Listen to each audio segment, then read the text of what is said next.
Assalamualaikum warahmatullahi wabarakatuh. Perkenalkan, nama saya Bah Preteso. Di sini saya akan menjelaskan tentang materi biologi kelas 12, yaitu pertumbuhan dan perkembangan pada tumbuhan.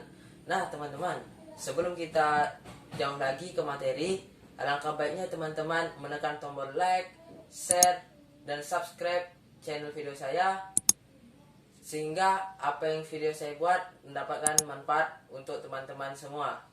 Dan jika ada komentar mengenai video yang saya buat ini, silahkan teman-teman tekan dan klik komentarnya di kolom komentar. Oke, baiklah. Sebelum kita masuk lebih jauh lagi tentang materi pertumbuhan dan perkembangan pada tumbuhan, sebaiknya kita mengetahui lagi apa sih pengertian pertumbuhan dan apa sih pengertian perkembangan, dan apa perbedaan pertumbuhan dan perkembangan itu. Oke, baiklah, kita akan bahas satu persatu. Nah, kita pertama akan bahas pertumbuhan.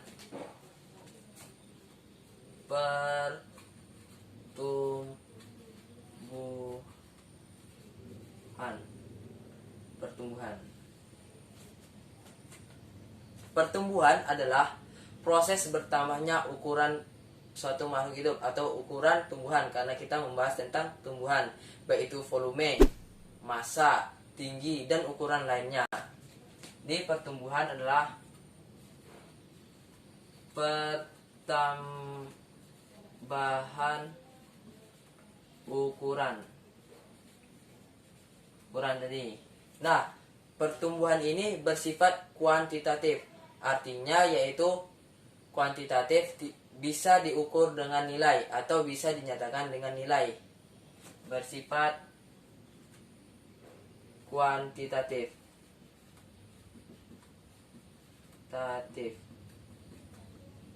Dan pertumbuhan ini juga bersifat irreversibel, artinya tidak dapat kembali seperti semula. Seperti contoh, pohon kelapa yang awalnya berukuran 5 cm akan tumbuh menjadi 10 cm. Nah, pertumbuhan itu tidak akan lagi kembali seperti semula. Yang awalnya 10 cm akan kembali lagi ke 5 cm. Tidak bisa. Karena pertumbuhan itu bersifat irreversibel.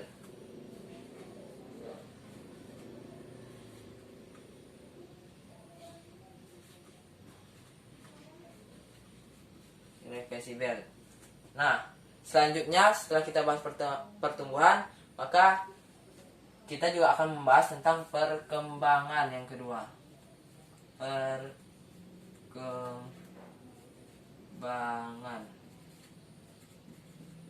Nah, apa sih perkembangan itu? Perkembangan adalah proses menuju kedewasaan bagi suatu makhluk hidup. Proses menuju kedewasaan.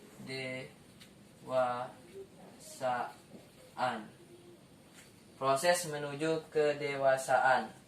Nah, jika tadi pertumbuhan bersifat kuantitatif, maka perkembangan itu bersifat kualitatif, lawannya kualitatif.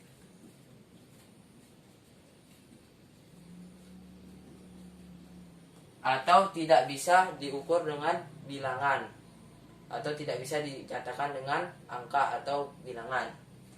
Dan perkembangan ini bersifat reversibel, lawan dari irreversibel, artinya yaitu bisa kembali seperti semula.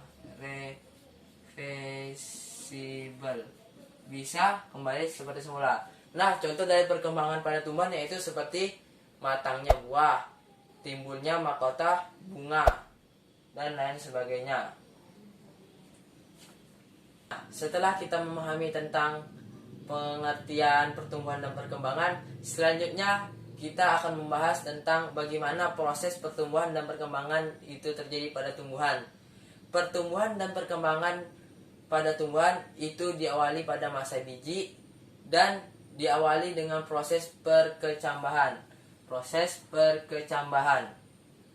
Perkecambahan adalah peristiwa di mana tumbuhnya embrio pada biji menjadi tumbuhan baru. Perkecambahan ini diawali dengan masa dormansi pada biji. Jadi peristiwa perkecambahan ini diawali dengan setelah terjadinya peristiwa dormansi pada biji. Apa itu dormansi? Dormansi adalah peristiwa inaktifnya biji. Biji akan inaktif kembali setelah mendapatkan siraman air. Jadi awalnya yaitu masa dormansi. Nah, setelah masa dormansi, biji akan disiram. Jika biji telah disiram oleh air, maka biji tersebut akan mengalami masa imbibisi. Masa imbibisi. Ini jika disiram air, maka biji tersebut akan mengalami masa imbibisi. Apa itu imbibisi? Imbibisi adalah proses penyerapan atau peristiwa penyerapan air pada biji. Setelah air masuk ke dalam biji, maka air tersebut mengaktifkan hormon giberelin. Hormon giberelin.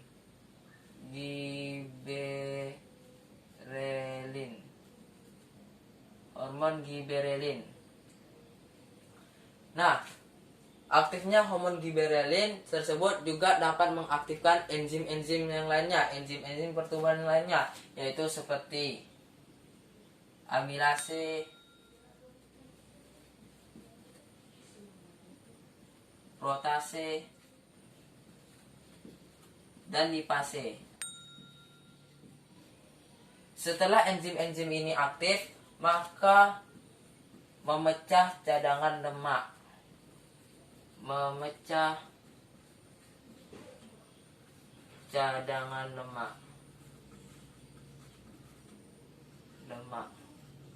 Setelah pecahnya cadangan lemak, maka akan terbentuklah energi. Energi inilah yang dibutuhkan biji untuk menjadi berkecambah.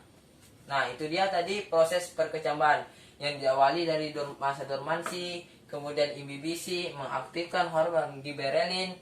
Hormon giberelin juga akan mengaktifkan enzim amilase, protase, lipase, kemudian pecahnya cadangan lemak dan akan menghasilkan energi. Kemudian akan menjadi tumbuh biji yang berkecambah.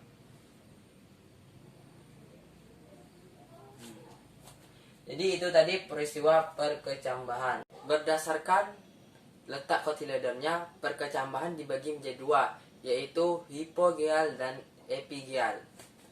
Itu berdasarkan letaknya, tipe perkecambahan.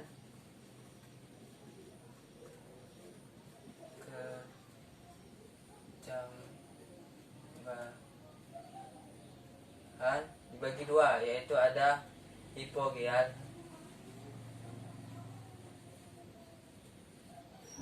dan epigeal.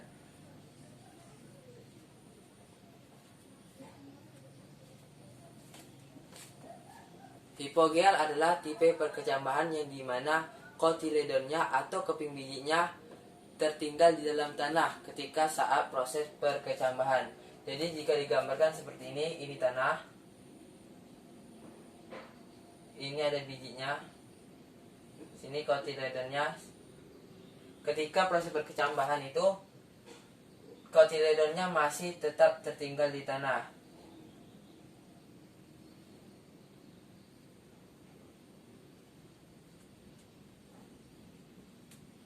Ini kotiledon.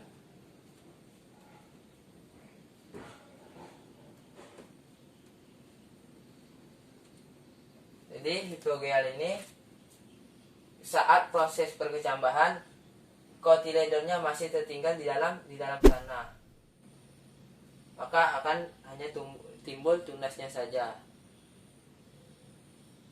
Tipe hipogeal ini salah satu contohnya yaitu seperti jagung, padi, dan kacang kapri. Selanjutnya ada epigeal. Epigeal ini yaitu proses perkecambahan di mana kotiledonnya ikut terangkat ke atas tanah saat proses perkecambahan. Jika digambarkan seperti ini, di tanah, ini biji, ini kotiledonnya,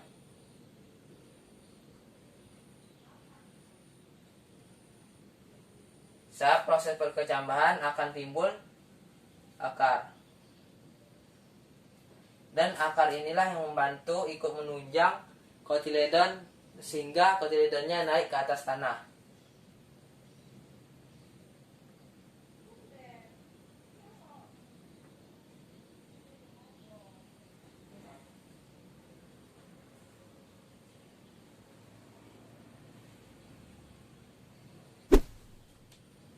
Seperti itu. Contoh dari tipe perkecambahan epigel ini seperti kacang hijau, kacang tanah, dan kapas. Baiklah, itu tadi tentang perkecambahan, dimulai yaitu peristiwa tumbuhnya embrio menjadi tumbuhan baru, dimulai dari proses dormansi, imbibisi, giberellin, menghasilkan enzim, memecah cadangan lemak dan energi sehingga menghasilkan kecambah. Ini tipe perkecambahan ada hipogel dan epigel. Perbedaannya yaitu jika hipogel kotiledonnya berada di dalam tanah, sedangkan epigel kotiledonnya berada di atas tanah. Kan itulah tadi tentang perkecambahan. Mudah kan mengingatnya? Setelah perkecambahan, selanjutnya tumbuhan mengalami proses yang namanya pertumbuhan primer dan pertumbuhan sekunder.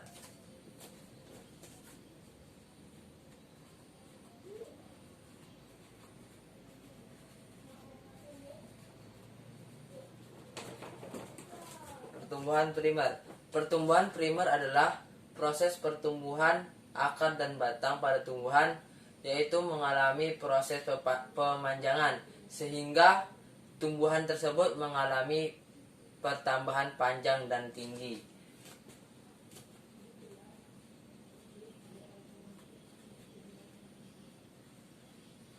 Bertambah tinggi. Pertumbuhan primer ini terjadi karena adanya aktivitas meristem apikal.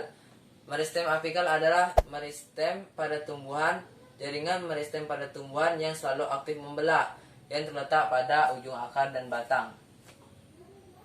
Tinggi. Meristem apikal.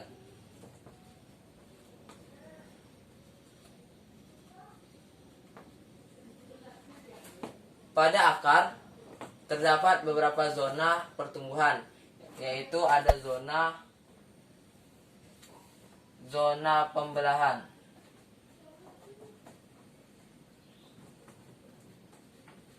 Pada zona ini terdapat banyak sel-sel atau jaringan yang aktif membelah.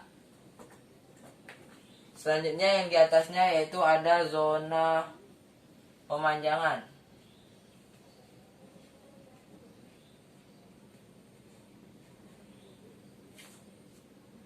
Sel-sel pada zona pemanjangan ini aktif membelah dan memanjang, sehingga pemanjangannya terjadi pada zona ini.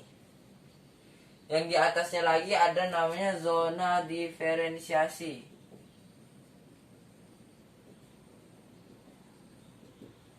Ada zona diferensiasi. Setelah sel-sel pada akar tersebut membelah dan memanjang, maka akan terdiferensiasi menjadi struktur khusus dan fungsi khusus. Seperti contohnya, jaringan meristem akan terdiferensiasi menjadi rambut-rambut akar. Nah, setelah tadi ada pertumbuhan primer, maka juga ada pertumbuhan sekunder.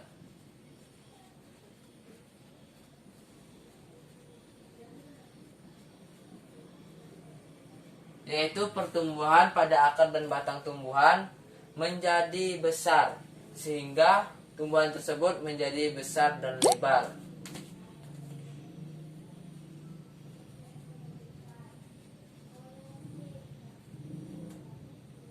Menjadi lebar.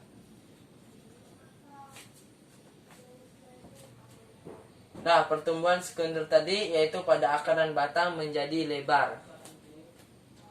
Jika pada pertumbuhan primer itu diakibatkan oleh aktivitas meristem apikal, pada pertumbuhan sekunder itu diakibatkan oleh aktivitas kambium, sehingga mengalami pertumbuhan sekunder, akar dan batangnya menjadi besar dan lebar. Nah, baiklah teman-teman, itulah tadi beberapa pembahasan mengenai pertumbuhan. Selanjutnya tumbuhan akan mengalami yang namanya perkembangan. Perkembangan pada tumbuhan itu ditandai dengan meningkatnya aktivitas hormon pada tumbuhan.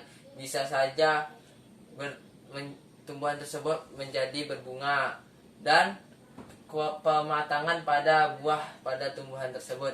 Jika tumbuhan Anda teman-teman mengalami yang namanya telah terjadi bunga dan buahnya telah menjadi matang yang awalnya mentah, maka disitulah perkembangan pada tumbuhan Anda terjadi. Oke, baiklah, mungkin cukup sekian pembahasan kita pada kali ini. Tunggu dan saksikan video saya selanjutnya. Apabila ada kesalahan dalam pembahasan saya kali ini, mohon dimaafkan. Silakan Anda komentari di kolom komentarnya. Semoga video ini dapat bermanfaat dan selamat belajar di rumah aja. Saya akhiri. Wassalamualaikum warahmatullahi wabarakatuh.